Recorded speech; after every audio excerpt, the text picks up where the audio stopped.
So Mike, let's talk about a fighting gun and trying to figure out exactly what AR we should get.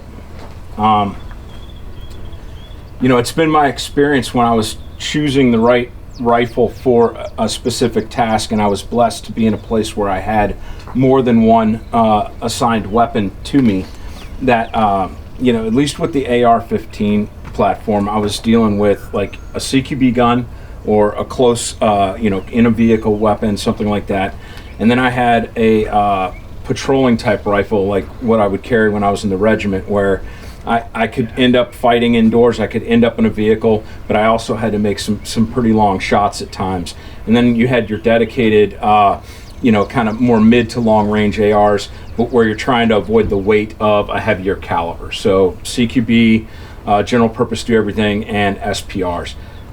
Within those, there's some different barrel lengths that are involved in that. So starting with that first kind of mission band of CQB, not getting into the PDW lengths, your traditional CQB carbine is your 10.3 or 10.4, Mark 18 or 416 or whatever. Then you've got 11.5 or 12.5. What are we gaining and what are we giving up when we chop barrel in terms of operating performance? Yeah, so it's a pretty intuitive way to start approaching the gun, right? So the mission kind of dictates selecting the barrel, right? And once we select the barrel for what we're going to be doing, then we build the rest of the platform to support that barrel. So starting off with the right barrel is critical, right? So what you're going to be doing. The 10.5s, they're obviously, the development of like the Mark 18, there was probably some very specific space requirements that they were trying to achieve, right?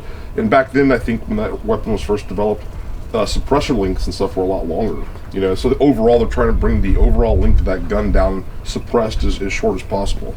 What we've seen is that like an 11.5 inch gun, okay, while it's only 4% longer overall, it has 40% more dwell time, okay, which is going to make that weapon, I think, a little bit more mechanically reliable, unsuppressed for sure. Now when you add that suppressor is going to make up for that dwell time issue, and it'll force that gun to work,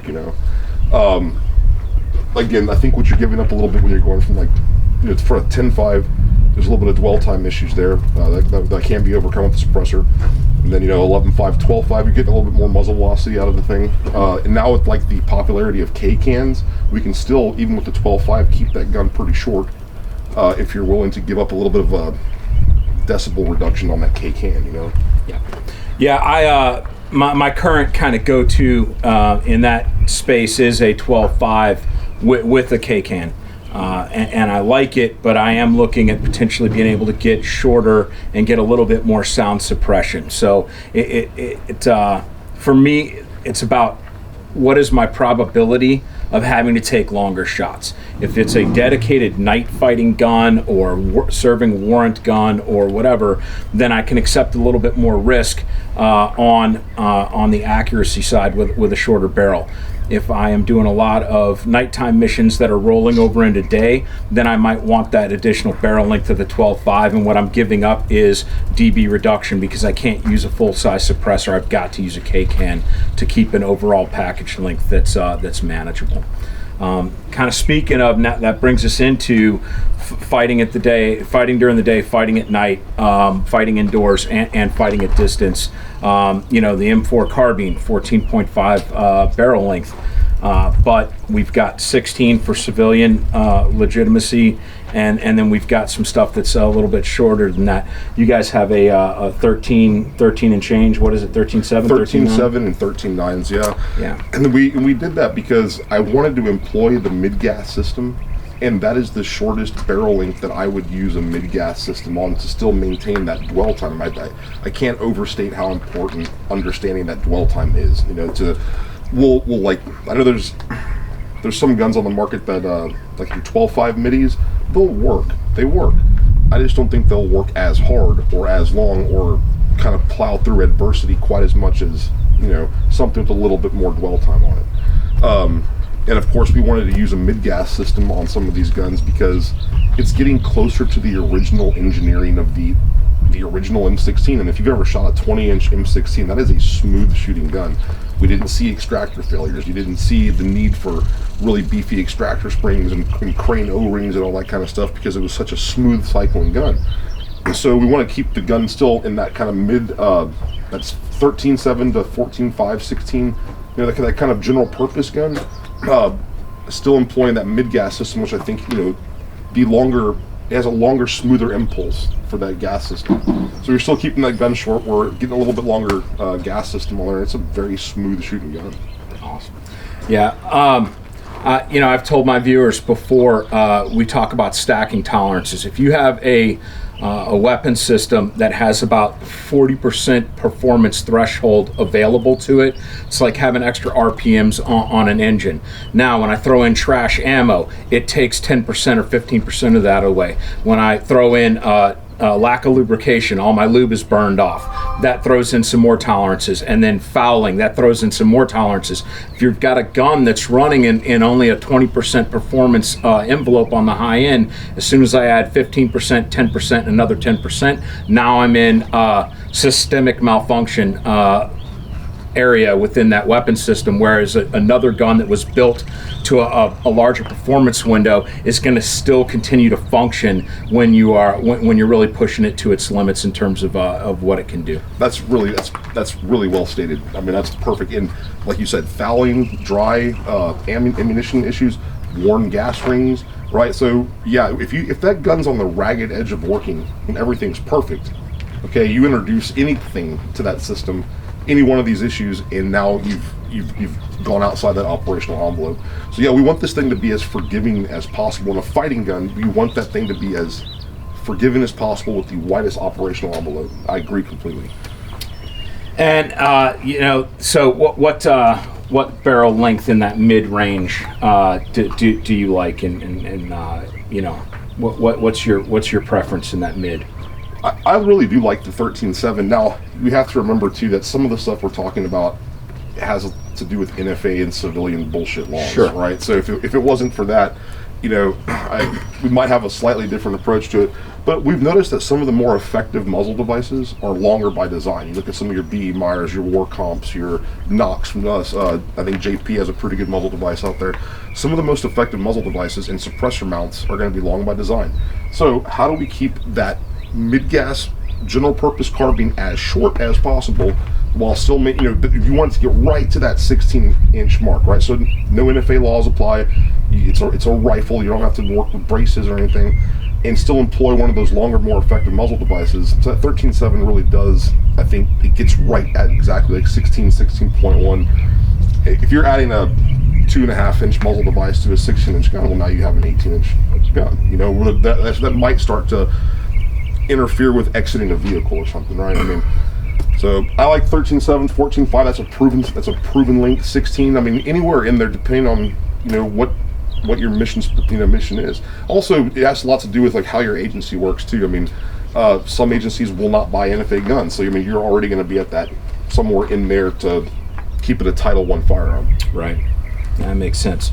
And then, you know, the special purpose rifle, or SPR, really came into vogue, you know, right after 9/11 with the Mark 12 system, highly accurized 5.56, and a really, really good weapon. There's a lot of guys that have done a lot of good work with accurized longer barrel ARs downrange. So there's definitely a time and place for that. I would bring a weapon like that if I was going to be operating in a rural environment, performing overwatch duties or things of that nature. My first weapon in the Army was a full-length M16, so I've fought with a 20-inch barrel before. What do we have beyond that? You know, there's an argument that if you have a 16 and the right ammo, that you can really get out there and you don't need much more. But I've seen them go longer. 18 inches, I think, is that good midway between 16 and 20. What are we getting out of those longer barrels at that point?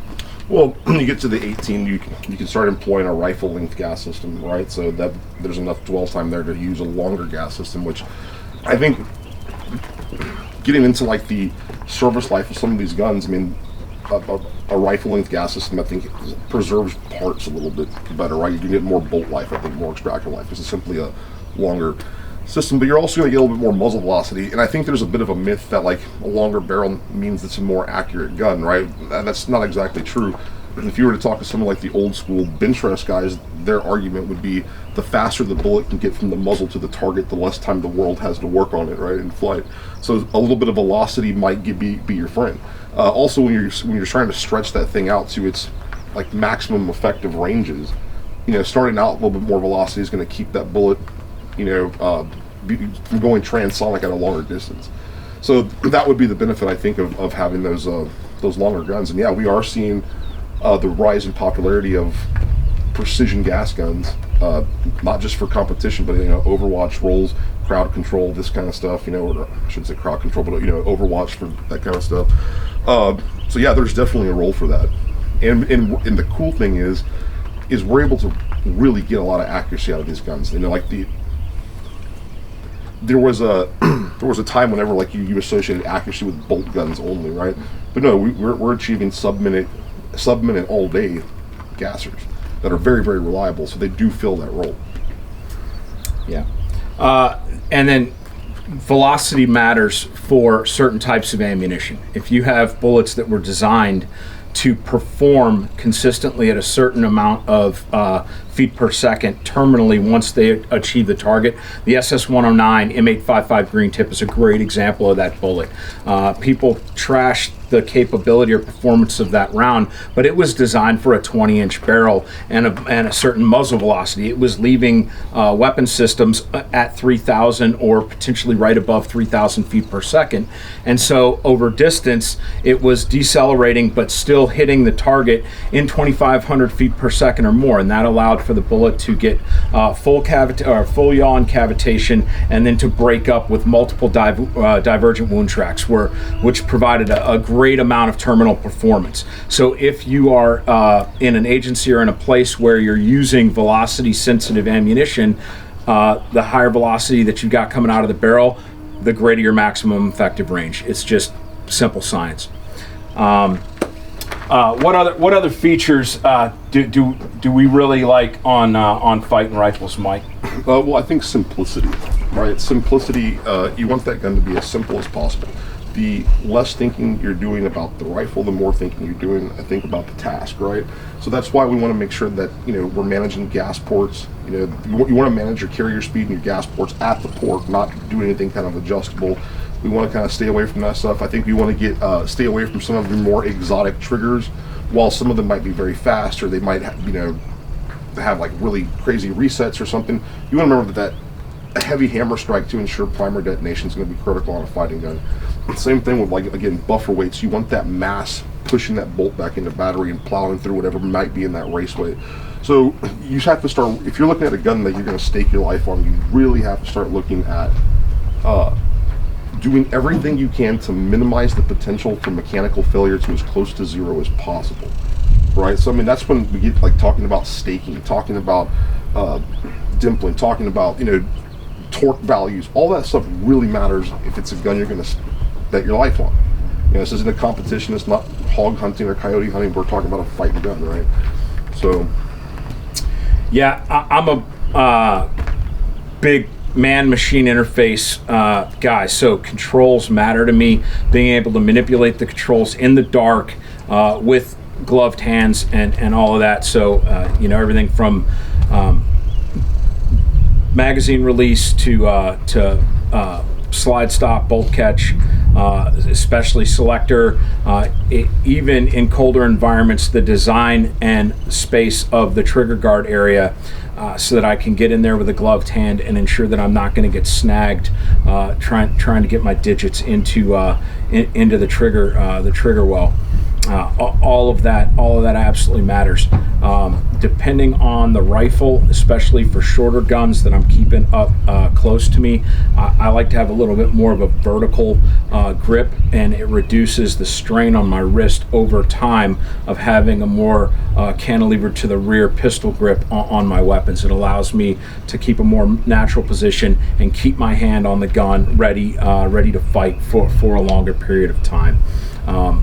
each person's different, so your interface with your chin or cheek or chin to the buttstock, so buttstock design, length of pull, all of these things matter when setting up the gun for you. And then on the front, enablers are always going to be a factor for most fighting guns. So barrel length also affects the size of rail system that you can have on your weapon. So if you have a lot of what the military calls enablers, lights, lasers, clip-on optics, low power variable optics of various lengths, your controls for all of these devices, switching, sights, all of that is fighting for the hearts and minds or the available rail space on your weapon system. And on the shorter guns, even where you attach your sling on the rifle can be affected, and you have to make tough decisions. And so a lot of times you've just got to prioritize what gadget or accessory is the most important, and then you make other accessories work around what your primary enabler or accessory is. So.